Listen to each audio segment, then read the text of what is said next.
You know, when you're in front of your guru, you recognize it immediately as the person, your assassin, the person who's going to take your head off. And this was clear to me.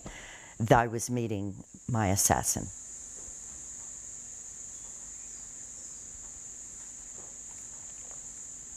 You know, I often say to people, your guru wants to see you come with your head on a platter, and that means all the identification you have with your personality or your conditioning, as we consider that our ego.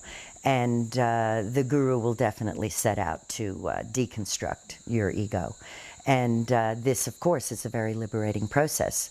At the same time, it's terrifying.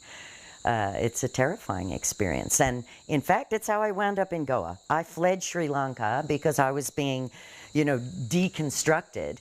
And this process went on for quite a few months while I was there. And at a certain point, I realized I wanted to just go and have a good time and be free from this kind of heavy scrutiny of my guru.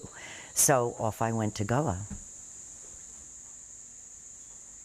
We saw this house with a big peace sign on the roof, and we kind of went up to the door to inquire about this friend being there, and instead we found the quite infamous Alejandro living at the peace house. So there we were in front of this completely exotic-looking Spaniard in a G-string, you know, packing a chillum, with a huge portrait of Elvis Presley hanging over his bed with garlands around it. So it was an incredible eye-opener. We thought, where have we landed? Goa.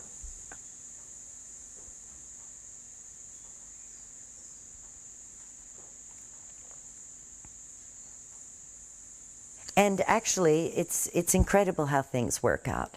Because those 16 years that I was living in India permanently, I was studying yoga the whole time.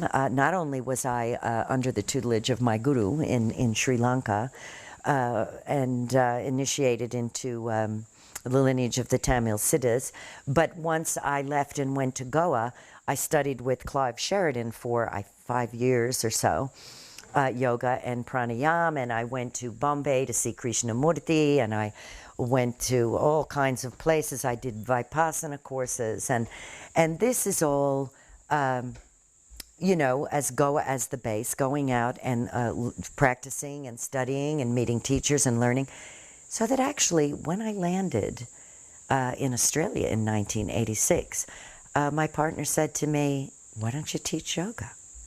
And this launched me on my present career, where I am now teaching in French Polynesia, in America, in Bali, in India, and here in Australia. So it turned out to be not only my passion in life, but that was going to sustain me financially.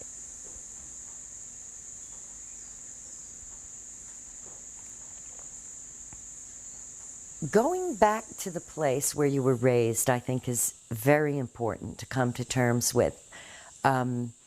You know, finding a place of harmony with that place. So years ago, I would have been completely abhorrent at the thought of going back to New Jersey and looking after my 99-year-old mother, whereas now I actually see it as an opportunity of kinds to grow, to learn, to be of service, to challenge something that wouldn't have before been my choice of something, you know, enjoyable.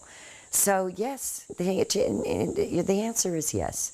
My life definitely, through my practice, through my teachers, and through a maintenance of that practice, stays in balance.